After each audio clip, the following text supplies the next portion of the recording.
Welcome, fellow wanderer, seeker of stories, dreamer of distant realms. Tonight, throw open the gates of your imagination and step into a world spun from starlit memory and the velvet hush of adventure. Before our journey begins, let me pause and offer you a moment of gratitude as deep as the oldest forests. You are a vital part of this tale. Every time you press play, every comment, every quiet presence, you are the torchlight that guides this channel through uncharted lands. 100,000 souls strong, you have transformed my humble fireside musings into a veritable gathering of legends. Whether you've been here since we first dusted off a map or you wandered in just last night, know this. Your kindness, your curiosity, your laughter echo through every word I write. You've turned this corner of the internet into a true fellowship. And for that, my gratitude knows no bounds. But now, let's set aside the fanfare and slip quietly into a night of story. A night alive with the promise of ancient kingdoms, loyal brothers, and the kind of bonds that outlast even the longest winters. Tonight, your pillow is the mossy bank beside a winding stream, your blanket the cloak of dusk over the fabled kingdom of Redmont. So draw the curtains tight, light a candle if you wish, and let's journey together. In the hazy hour between stars and sunrise, the kingdom of Redmont lies, draped beneath a gossamer veil. Here, lanterns still flicker against the cobbles, guiding the last stragglers home, some triumphant, some wobbly, all eager to reach warm hearths and forgiving beds. But for one young squire, the day begins long before the kingdom stirs. Meet Scoot, a boy with dreams bigger than any saddlebag he's ever carried, his hair a wild banner perpetually at war with his brow, his feet scuffed from endless errands. The bakery's door swings open, unleashing the scent of honeyed almonds and bread so fresh it hums with magic. But this bounty, tantalizing as a dragon's hoard, is not for him. Instead, Scoot clutches a scroll, an absurdly complex order of pastries and drinks for the knights who lord over him. Ah, he muses aloud, his voice equal parts bravado and sleep. If they'd let me enter the grand tournament, I'd leave them all in my dust. The baker, a stoic mountain of a man, shapes dough as if needing the worries from the world itself. He listens only with half an ear, his gaze flicking over Scoot's rumpled tabard and youthful scowl. You're here to fetch breakfast, not talk my ear off, boy. Scoot leans in, gesturing dramatically. That's the problem. You hear knight, and you think of my brother Augustus, the golden boy, the kingdom's shining sword. But who labors in the shadows, who dares to dream beyond the next loaf? Me, he yearns not for glory but for recognition. A simple pastry, a cup of coffee, a single word of thanks. Instead, he receives only orders, and so he fills the bakery's silence with exaggerated sighs and half-muttered rebellion.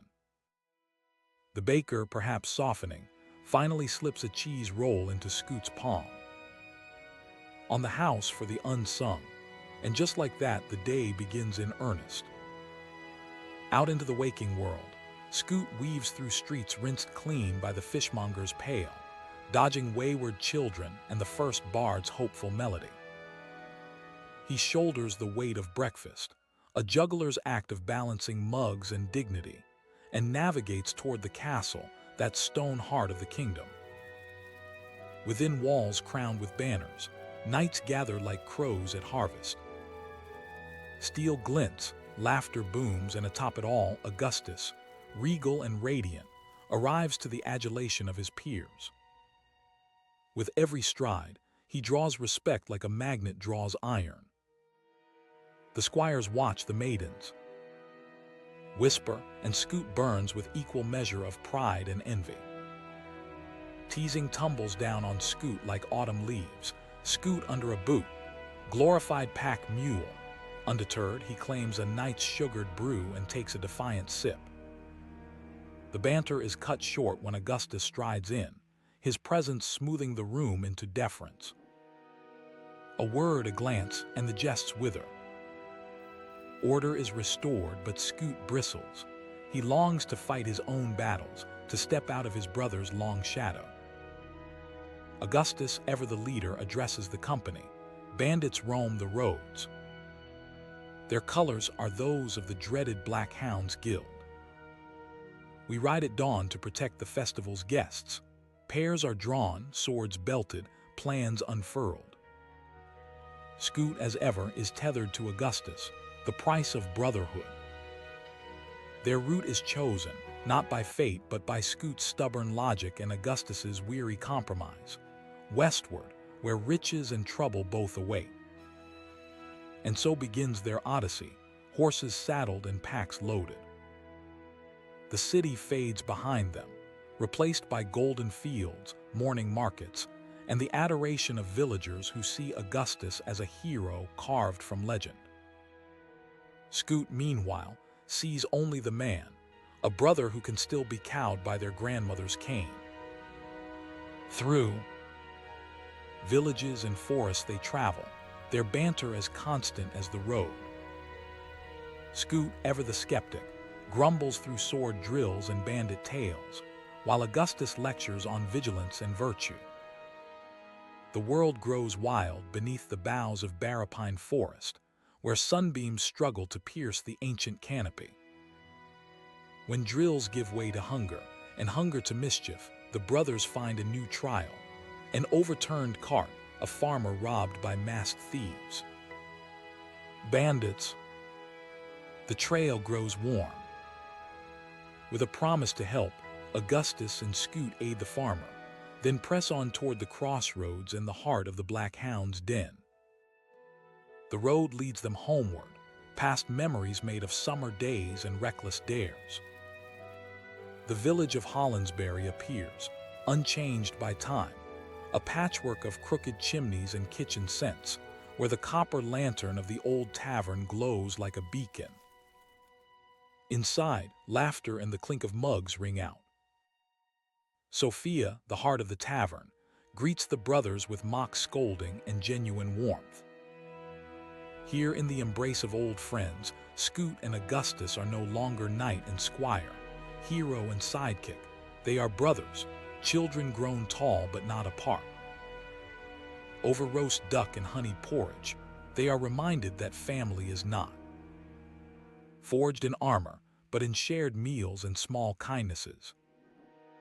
Here too, Sophia shares a whisper of trouble, a trader in the square selling stolen finery, blades too fine for honest work. The quest sharpens. Scoot and Augustus, emboldened by food and firelight, seek out the thief. The confrontation is quick, words escalate and the trader flees. Augustus runs with the grace of a hunting cat. Scoot careens into livestock and laundry. When the dust settles, they extract the truth. Stolen goods, a secret path, and the promise of danger lurking at the village's edge.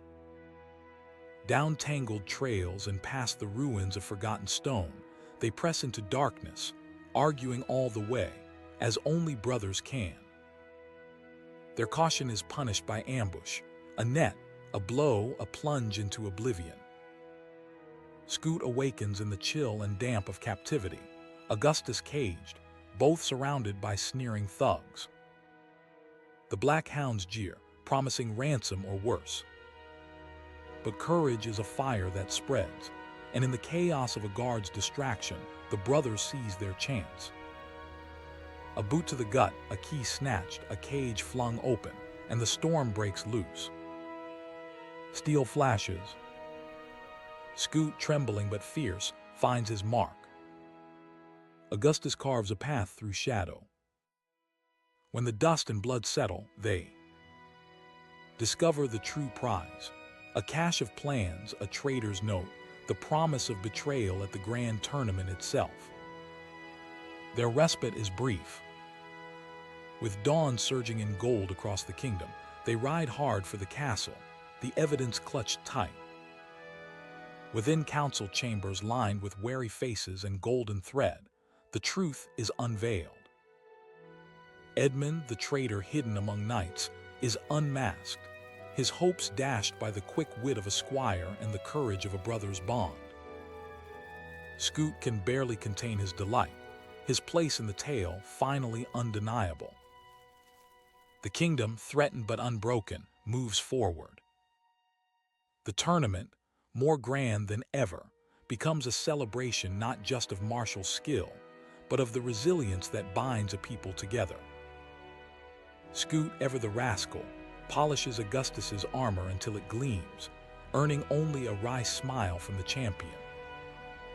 Sophia, radiant and steadfast, bestows her favor, quieting the jealous whispers of noble ladies with grace and a ribbon of blue and silver. The lists thunder with the clash of lance and shield. Minstrels sing, banners snap, the crowd roars. Augustus, battered but unbeaten, rides beneath a sky painted with sunset fire.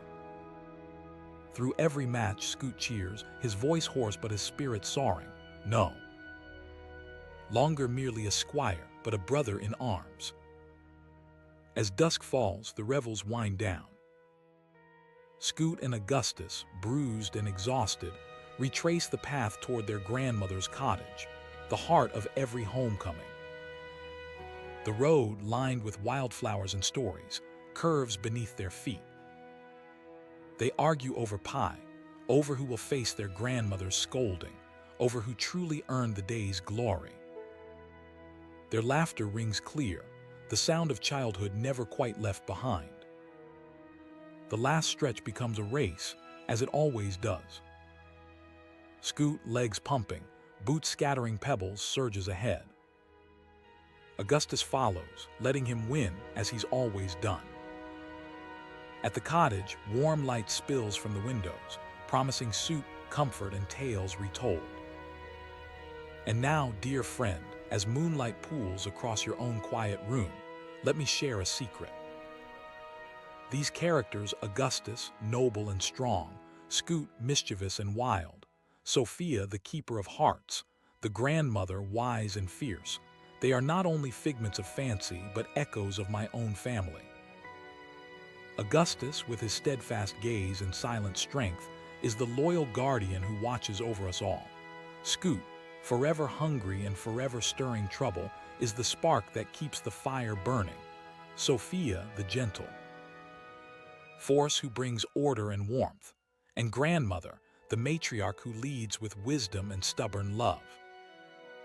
Even the dogs that curl beneath our tables, the laughter that spills from our hearth, are woven into these tales.